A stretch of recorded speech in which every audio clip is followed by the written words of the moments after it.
রাজ্যের তরফে বলা হচ্ছে তরুণ, সেটা হচ্ছে কমিশন অত্যন্ত সুষ্ঠুভাবে পরীক্ষাটা নিয়েছে, যার জন্য কৃতিত্ব প্রাপ্য।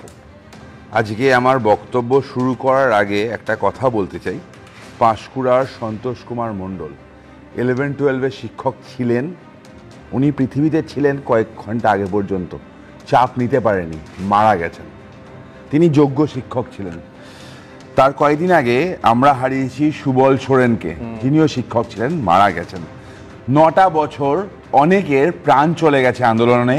দিনের পর দিন রাস্তায় যারা বসেছিল, অনেক মা, তার মায়ের মিসক্যারেজ হয়ে গেছে যখন তৃণমূল নেতারা চব্য করে আহারে বাংলায় খাচ্ছিল।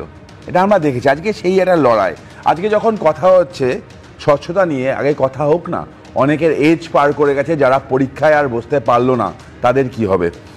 যাদের 30 লক্ষ পরীক্ষার্থী, তাদের 5 জন করে পরিবার, প্রায় 1.5 কোটি মানুষ এফেক্টেড হলো, তাদের কি হবে? আচ্ছা, স্বচ্ছতার কথা হচ্ছে। এবার ধরো যারা 2016-তে কোয়ালিফাই করেছিল যোগ্যতার ভিত্তিতে, তারা আবার এই পরীক্ষায় অসম লড়াই উত্তীর্ণ হবে, তার গ্যারেন্টি কোথায়? তুমি আজকে স্বচ্ছতার কথা বলছো, তো তুমি বুকে হাত রেখে বলতে পারবে যে সিদ্ধার্থ মজুমদার নিজেকে মোটামুটি গৌতম বুদ্ধর পর্যায়ে নিয়ে চলে গেছেন? তিনি বুকে হাত রেখে বলবেন যে এক্সপার্ট প্যানেলের থেকে কেউ পরীক্ষা দেয়নি? আমি তো জানি অনেক কজন দিয়েছে। যে প্যানেল এক্সপায়ারি হওয়ার পর যারা অ্যাপয়েন্টমেন্ট পেয়েছিল, সেটাও তো দুর্নীতির নিয়োগ। তাদের অনেকে পরীক্ষা দিয়েছে, কি করে দিল? First question. Group C, group D যে চিহ্নিত চোরগুলো ছিল, চিহ্নিত চোরগুলোর মধ্যে ক্লাস 9, 10, 11, 12-এ পরীক্ষা নেয়নি, তুমি বলতে পারবে? তুমি বলতে পারবে যে ফুল লিস্ট যারা পাবলিশ করেনি, যে লিস্টের কপি আমাদের কাছে আছে, তাদের মধ্যে থেকে কেউ পরীক্ষা দেয়নি? এ কথা তুমি বলতে পারবে?